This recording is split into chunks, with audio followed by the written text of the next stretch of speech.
যে আমার ভাই 30-এর নিচে এখানে বসে আছে, ওর জানা ব্যভিচার, অশ্লীলতা, গান বাজনা, এসব নাচ গান, উদাসীনতা যদি বাদ দিয়ে দেই, আমার এই ভাইটার 5টা দোষ আমাকে বলেন তো আপনি। কষ্ট হবে আপনার দোষ বের করতে আমার ভাইয়ের। মুসলিমরা এত বদনাম কেন? প্রবৃত্তির শিকার হয় তাই। মুসলিম আল্লাহ কি পছন্দ করে এখন আর তা পছন্দ করে না, ওর কি ভালো লাগে তা পছন্দ করে। ওর কুদওয়ার মুহাম্মদ সাল্লাল্লাহু আলাইহি ওয়াসাল্লাম নাই।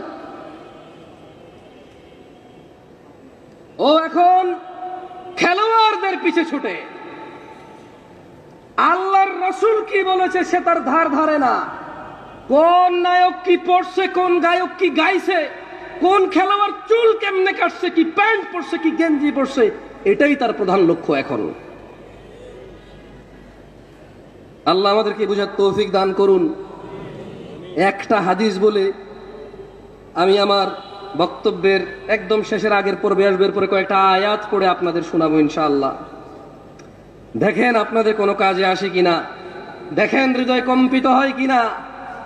আহা, ফিরাউনের গল্প শুনেছেন, কোরআন যেহেতু খুলে দেখেননি, হাদিস যেহেতু পড়েননি, এত যেহেতু ইন্টারেস্ট নাই, ও যতই কোরআন সুন্নাহ হোক, বছরে 2 বছরে একবার শুনে আপনার কাছে গল্পই মনে হতে পারে এটা। আপনি শুনেছেন পানিতে ডুবে মরেছে, আপনি শুনেছেন নমরুদ, শুনেছেন মশা ঢুকে কেউ মরেছে, আপনি এগুলো শুনেছেন, আপনার কাছে এগুলো গল্প, কৌতুক, কিচ্ছা কাহিনীর মতোই মনে হয়। যেহেতু আপনি আর ধার ধারেননি, এগুলো কি আসলে, যেহেতু আমি ধার ধারিনি, আমার কাছে এরকম মনে হতে পারে। এই জন্য একটা হাদিস বলি, দেখেন, আমার সাথে পড়তে পারবেন? মক্তবে ফিরে যেতে পারবেন?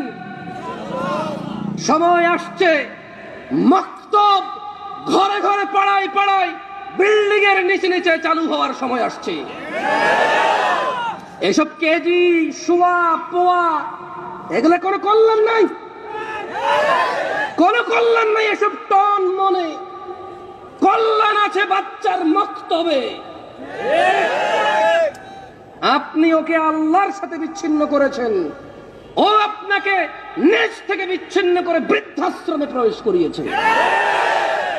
যে তাকে পানি থেকে, যে তাকে মৃত্তিকা থেকে উঠাবে, আপনি তার সাথে পরিচয় করতে সন্তানকে ব্যর্থ হয়েছেন। আপনার সন্তান আপনার পরিচয় দেয় না, এতে আপনি ব্যর্থ হয়েছেন। দেখেন, আমার সাথে হাদিসটা পড়েন।